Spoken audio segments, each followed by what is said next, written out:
Hi folks, it's Goji Guy here from Control All Monsters, and this is a video that I've been meaning to make for a while. This is actually from back in June. I got to visit the Pinball Hall of Fame in Las Vegas, and I was really impressed enough that I wanted to make a video kind of giving a tour and explaining a little bit about what you can expect there. As you can see, they don't just have pinball.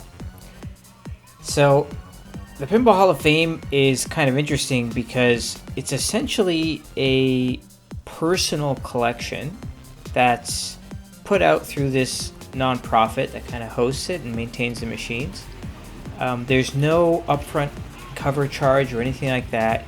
You really just, bring some cash, get a cup of quarters, and start playing around. And there is a lot to see. There are so many really cool coin-op games from, as early as like the 50s or even earlier, possibly. Each machine also has like a little explanation, usually about the history of it, and so this is really almost like a museum. It's almost like visiting a proper pinball museum. And in terms of actual pinball machines, which makes up the vast majority of what's on display, they've got tables from, the 50s, 60s, 70s, 80s, 90s, and all the way up to modern tables, like one of my personal favorites, surprise, surprise, the Stern Godzilla pinball table. So that's here.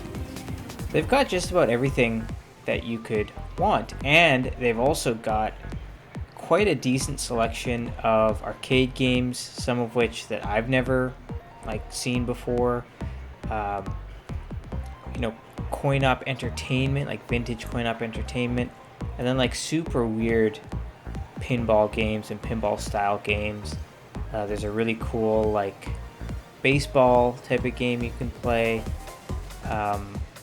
They've got a coin-op bowling game that's a lot of fun, and the selection is unmatched as far as I know.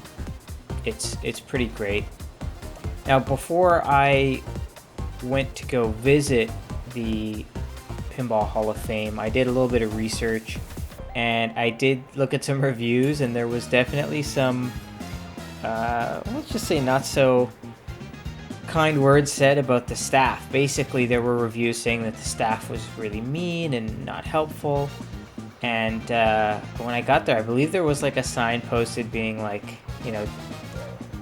don't leave your kids unattended and other things like that. And apparently people didn't like that. I gotta be honest, I visited this twice in my visit to Las Vegas.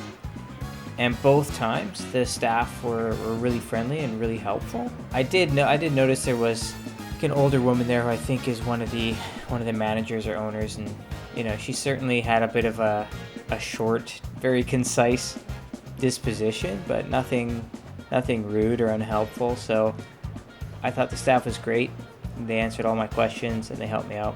In terms of the maintenance of the machines, so this is where things get a little, I guess you'd say, a little dicey, because I couldn't recall the exact number. I mean, you can see in the video, you've probably noticed there are a lot of machines that have their lights out, and if the lights are out on the machine, that means it is not to be played. It needs to be maintained in some way.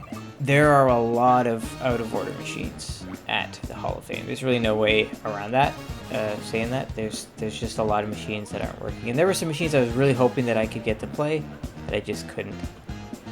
Now, normally that would be a pretty big mark against any kind of arcade. Maintaining the machines is really, really important and pretty basic, but there are just so many machines here that honestly it did not negatively impact my experience there that much. In fact, even there was one time where I found, I think it was a Williams Mars Attacks, or I think the sequel, Mars Attacks 2, I don't remember what it's actually called.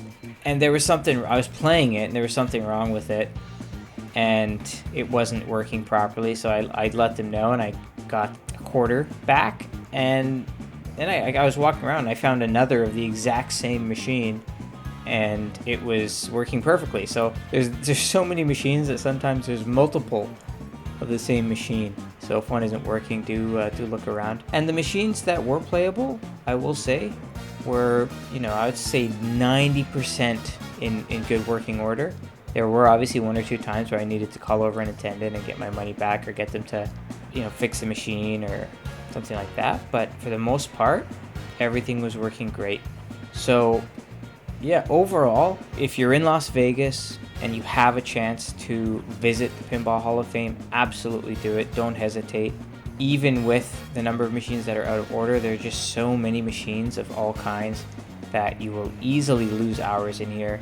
And it is a much better place to spend 20 bucks than losing it all in the casinos. So yeah, I'll just leave you guys with some ASMR style video here of the sights and sounds of the Pinball Hall of Fame. If you have any questions about it, you can sound off in the comments. And if you haven't already, please like the video and subscribe, leave a comment. It definitely helps the channel, and I'd like to make more topic videos and things like that as well. So yeah, thank you all so much.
Who's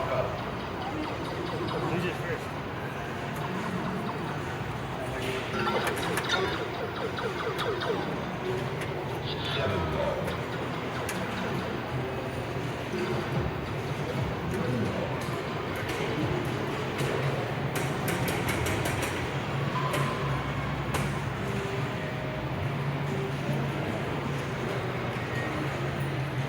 Dude, you stole your galactic carpet.